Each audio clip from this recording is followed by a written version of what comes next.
भारत और पाकिस्तान के बीच जमी हुई बर्फ, रिश्तों की जमी हुई बर्फ पिघले, इसके लिए कुछ लोग कोशिश कर रहे हैं और कोई चोरी छिपे पर्दे के पीछे कोशिश नहीं कर रहे हैं। दोनों तरफ, सरहद के दोनों तरफ के करीब 5-5 दर्जन लोगों ने, कुल 117 लोगों ने एक अपील की है दोनों देशों के प्रधानमंत्रियों से कि इस तनातनी को खत्म करें, आपस में बातचीत करें, लोगों की आवाजाही चालू हो, दोनों देशों के बीच उड़ान शुरू हो, क्रिकेट खेला जाए, व्यापार शुरू हो। ये जो एक गैर जरूरी तनाव जो चलते रहता है दोनों देशों के बीच के दुश्मन नंबर एक दूसरे को जो मान लेते हैं, उसको खत्म किया जाए, ऐसा एक कोशिश हुई है। जनता के बीच रिश्ते बहुत अच्छे हैं, लेकिन सत्ता के बीच रिश्ते उतने अच्छे नहीं हैं। दोनों तरफ, सरहद के दोनों तरफ सरकारों के सामने एक चुनौती रहती है कि अपनी जनता से चुनाव में कैसे समर्थन हासिल किया जाए, और इसलिए वो अपने जनता के सामने पड़ोसी देश से एक दुश्मनी का एक मुखौटा भी पेश करते हैं, एक नज़ारा पेश करते हैं कई बार, जैसे कि अपने देश का भला करने के लिए पड़ोसी से दुश्मनी अधिक जरूरी है। ऐसा मैं तो कहता हूँ, पाकिस्तान ने जब ईरान और अमेरिका के बीच रिश्ते ठीक किए तो पाकिस्तान ने भी एक बहुत बड़ा काम किया कि छोटा सा देश है, परेशानी में फंसा हुआ है, लेकिन उसने दुनिया की दो बड़ी आपस में लड़ रही ताकतों के बीच में मध्यस्थता की, सफलता से की, तनातनी के बीच में की, अच्छा काम किया जो झगड़े को कम करवा सके। वो चाहे पाकिस्तान हो, चाहे वो सज्जन जिंदल हो, चाहे ये 117 लोग हों जिन्होंने दस्तखत किए हैं, चाहे राम माधव और जनरल नरवणे हों, जो भी हों, ये तनातनी कम होना चाहिए, तनातनी खत्म होना चाहिए।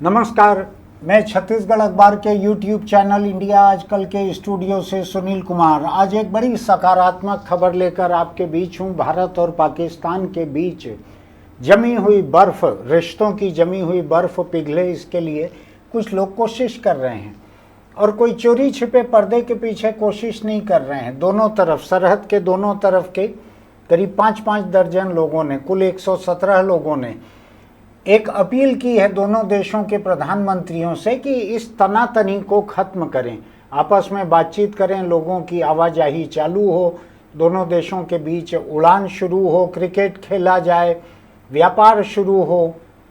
ये जो एक गैर जरूरी तनाव जो चलते रहता है दोनों देशों के बीच के दुश्मन नंबर एक दूसरे को जो मान लेते हैं, उसको खत्म किया जाए, ऐसा एक कोशिश हुई है। कोई भी ऐसी कोशिश जो सरहद पर तनातनी से परे, राजधानियों की आपसी बातचीत से अगर किसी बात को सुलझाने के लिए हो रही है, तो मैं ऐसी हर कोशिश के साथ रहता हूँ। होता यह है कि किसी भी देश की कोई सरहद रहे, सरहद तो 2 देशों के बीच ही होती है या 3 देशों के बीच होती है। ऐसी सरहद के इर्द गिर्द जो लोग बसते हैं वो तनातनी के शिकार सबसे पहले होते हैं।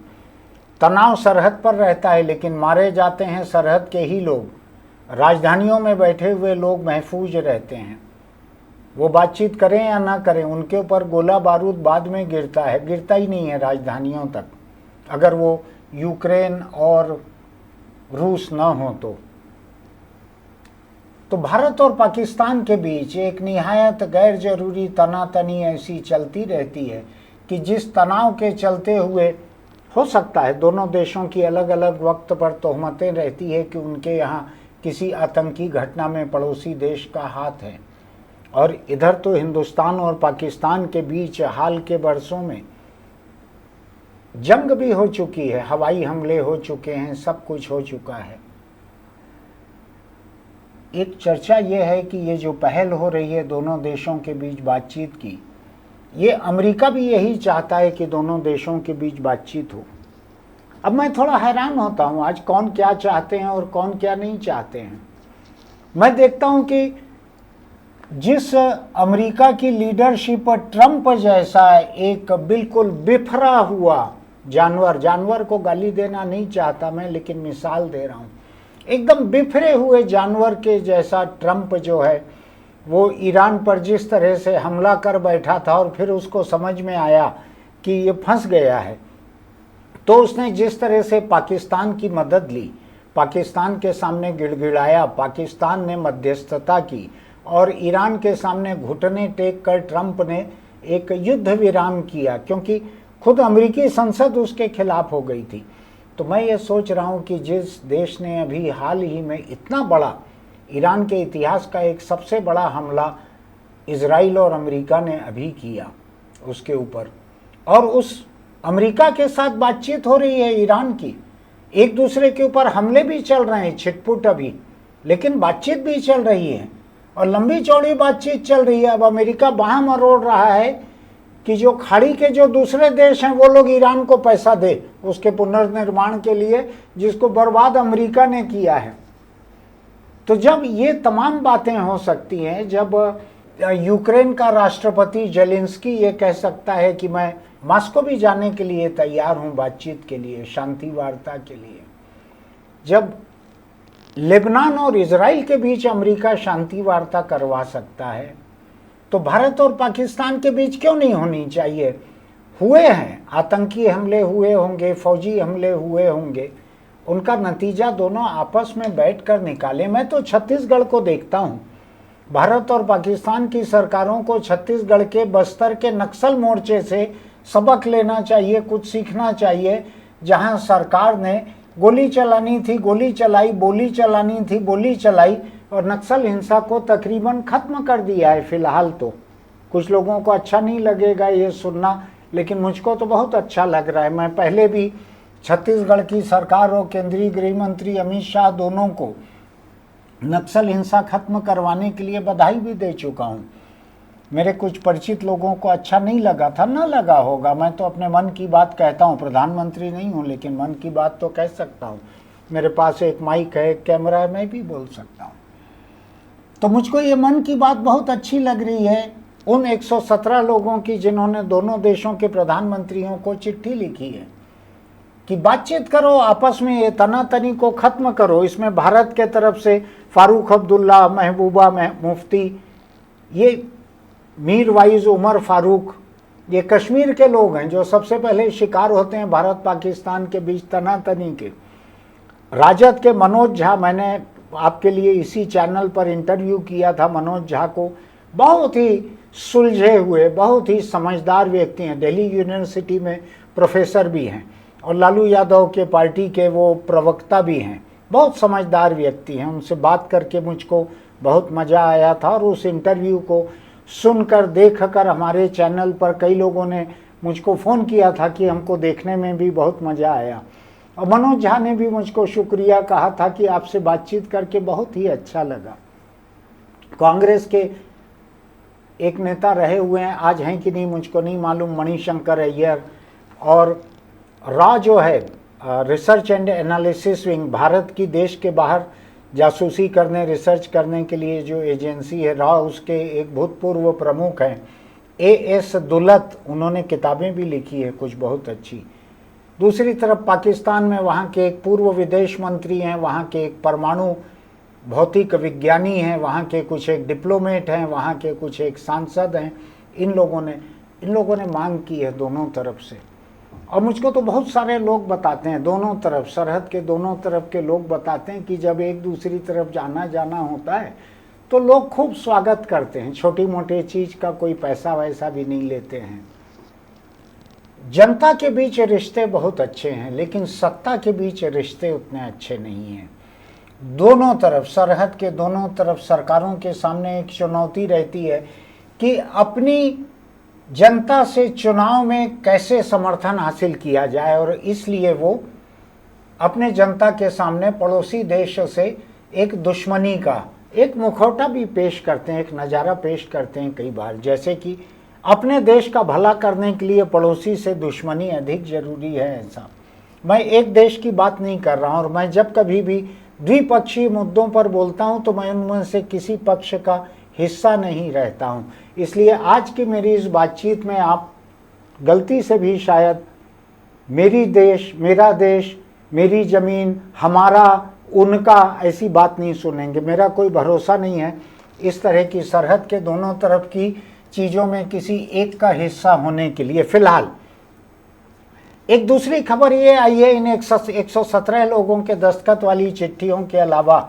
एक दूसरी खबर ये आई है कि श्रीलंका में अभी भाजपा के आरएसएस के एक बड़े नेता राम माधव, जो कि कश्मीर में भी काफ़ी समय तक भाजपा के लिए जिन्होंने काम किया है, बाद में क्या हुआ मुझको नहीं मालूम है, तो वो राम माधव अभी श्रीलंका में थे और वहाँ पाकिस्तान के कई लोगों के साथ उन्होंने बंद कमरे में बातचीत की है। राम माधव के अलावा भी हिंदुस्तान से एक हाथ कोई और प्रमुख व्यक्ति वहाँ पे थे। जब इसके बारे में बात हुई, जब इसके बारे में खबरें आई, एक बड़े अखबार ने छापा, तो उन्होंने, राम माधव ने इसका खंडन किया। राम माधव ने कहा कि ये मनगढ़ंत कहानी है, मैं पाकिस्तान के लोगों के साथ ऐसी किसी बातचीत के लिए नहीं गया था। उन्होंने कहा कि वहाँ पर कोलंबो में एक British think tank international institute for strategic studies IISS ने एक सालाना बैठक रखी थी, साउथ एशिया डायलॉग। उसमें मुझको भाषण देने बुलाया था, तो मैं उतने भाषण जितनी देर के लिए गया था। वरना चर्चा ये थी कि भारत के नरवणे, जो कि आपको ध्यान होगा पिछले थल सेनाध्यक्ष जिन्होंने एक किताब भी लिखी है जिसको लेके एक बड़ा बवाल चल रहा है, उस किताब को लेके, याद है ना आपको, तो नरवणे भी शामिल थे इसमें, इस बातचीत में, ऐसा खबरों में आया।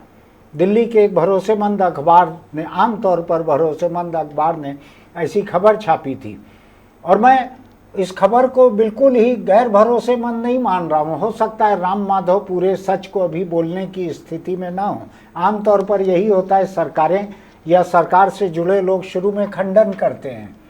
लेकिन मैं आपको बताऊं, और भारत और पाकिस्तान के बीच रिश्तों में जैसा उतार चढ़ाव चलते आया है, मैं तो अपनी पूरी ज़िंदगी से देखते आया हूँ उस बात को, लेकिन ऐसा तनाव मुझको और कहीं नहीं दिखता। सरहद के दोनों तरफ नेताओं में तनातनी रहती है और जनता में प्रेम रहता है। जनता के बीच नफरत मुझको नहीं दिखती है। सत्ता और राजनीतिक ताकतें ये फतवे देते हैं दोनों तरफ, ये लोगों के बीच में नाराज़गी, एक उन्माद खड़ा करते हैं।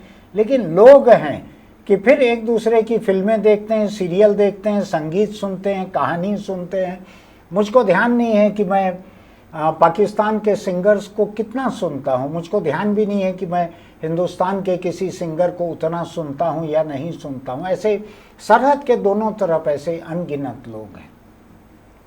तो अभी जो पहल हुई है वो बहुत ही अच्छी पहल है, किसी न किसी को तो लिखना चाहिए था। 117 लोग अगर, जाने माने लोग अगर एक साथ एक कागज़ पर दस्तखत कर रहे हैं सरहद के दोनों तरफ के, उसका मतलब है सरहद के दोनों तरफ लोगों में मिलने की चाह है, अपने फासले, फ़र्क और तनातनी को ख़त्म करने की चाह है।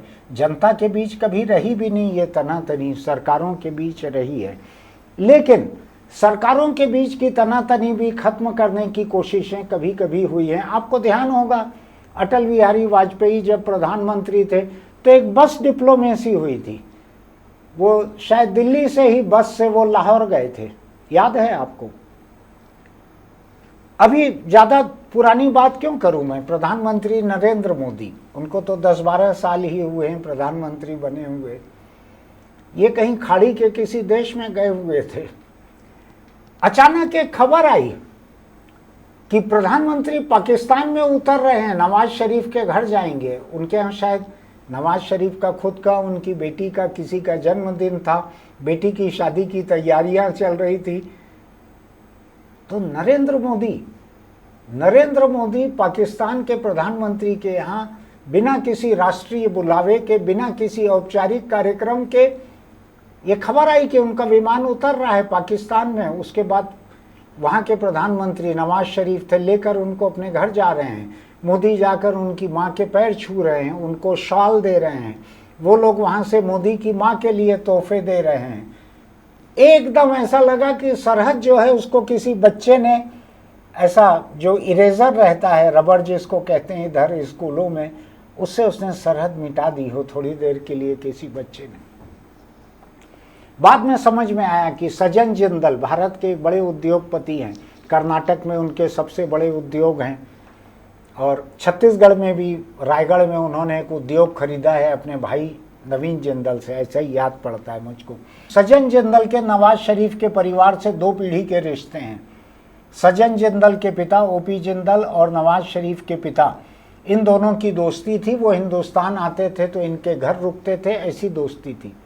तो ये पता लगा कि सज्जन जिंदल ने पहल करके नरेंद्र मोदी को तैयार किया था नवाज शरीफ के घर इस तरह बिन बुलावे चले जाने के लिए। अच्छा किया था, मेरा तो कहना है तनातनी कम करने के लिए जो भी करे वो अच्छा है।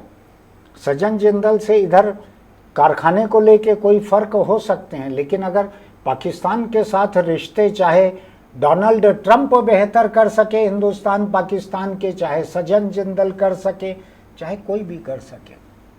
मैं तो कहता हूं पाकिस्तान ने जब ईरान और अमेरिका के बीच रिश्ते ठीक किए तो पाकिस्तान ने भी एक बहुत बड़ा काम किया कि छोटा सा देश है, परेशानी में फंसा हुआ है, लेकिन उसने दुनिया की 2 बड़ी आपस में लड़ रही ताकतों के बीच में मध्यस्थता की, सफलता से की, तनातनी के बीच में की, अच्छा काम किया। जो झगड़े को कम करवा सके, वो चाहे पाकिस्तान हो, चाहे वो सज्जन जिंदल हो, चाहे ये 117 लोग हों जिन्होंने दस्तखत किए हैं, चाहे राम माधव और जनरल नरवणे हों, जो भी हों, ये तनातनी कम होना चाहिए, तनातनी खत्म होना चाहिए।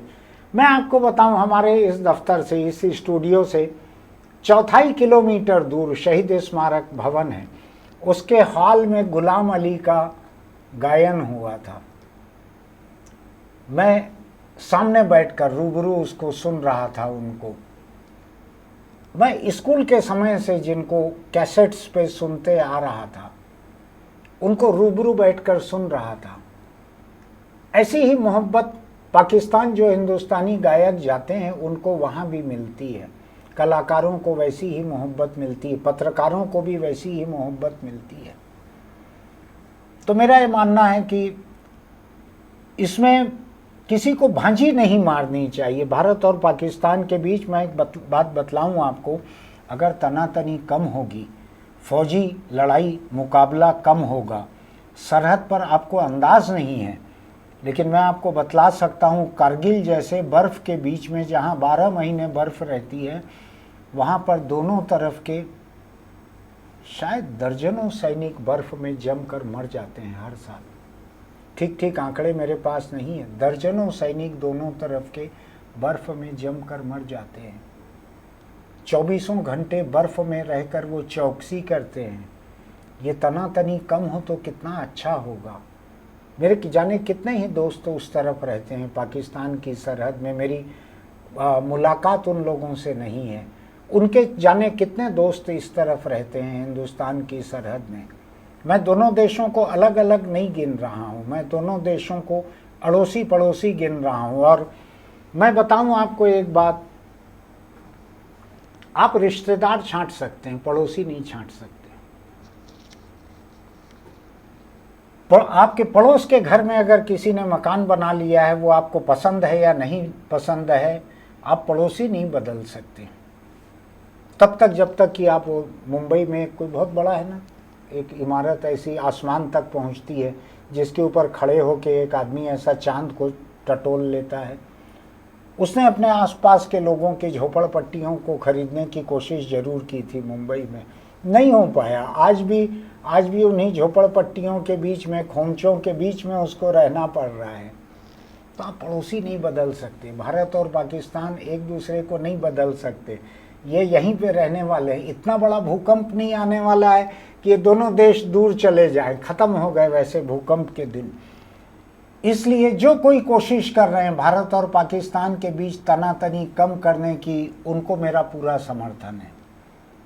आप भी सोचिएगा, नफरत की बातें मत कीजिएगा, मोहब्बत की बातें कीजिए। फौजी खर्च अगर घटेगा तो सरहद के दोनों तरफ के गरीब लोगों को बेहतर खाना मिल सकेगा, बेहतर इलाज मिल सकेगा, बेहतर पढ़ाई मिल सकेगी। आज बहुत सारा गैर जरूरी खर्च फौज पर हो रहा है सरहद के दोनों तरफ। अच्छा है, ये बर्फ़ पिघलना चाहिए। जो भी पहल हुई है मैं इसका स्वागत करता हूँ। आप इसका लिंक उन तमाम लोगों को भेजिएगा जिनकी ज़िंदगी बेहतर हो सकती है भारत और पाकिस्तान में। अगर आप ऐसा करेंगे तो पूरी की पूरी आबादी की ज़िंदगी बेहतर हो सकती है दोनों देशों में, अगर ये तनाव घटेगा तो। आपको मेरी बात जायज़ लगती है तो हमारे YouTube चैनल इंडिया आजकल को सब्सक्राइब कीजिए, लाइक कीजिए, नोटिफिकेशन की बटन दबाइए। और हम फिर मिलेंगे। चलते चलते एक छोटी सी सलाह, सिगरेट, बीड़ी, गुटखा, तम्बाकू अगर आप खाते पीते हैं तो इसको छोड़ दीजिए, वरना कैंसर आपको नहीं छोड़ेगा। कैंसर सूंघते सूंघते आ जाता है कि कहाँ पर तंबाकू है, किसके मुंह, गले, फेफड़े या पेट में आ जाता है। बहुत बुरी मौत मारता है कैंसर। आप इंटरनेट पर ढूंढ लीजिए, ओरल कैंसर, माउथ कैंसर, इसकी तस्वीरें ढूंढ लीजिए। आपके घर में कोई तम्बाकू खाते पीते हैं तो उनको बैठा के रस्सी से बांधिए कुर्सी से और 1 घंटा ऐसी तस्वीरें दिखाइए रोज। फिर मिलेंगे।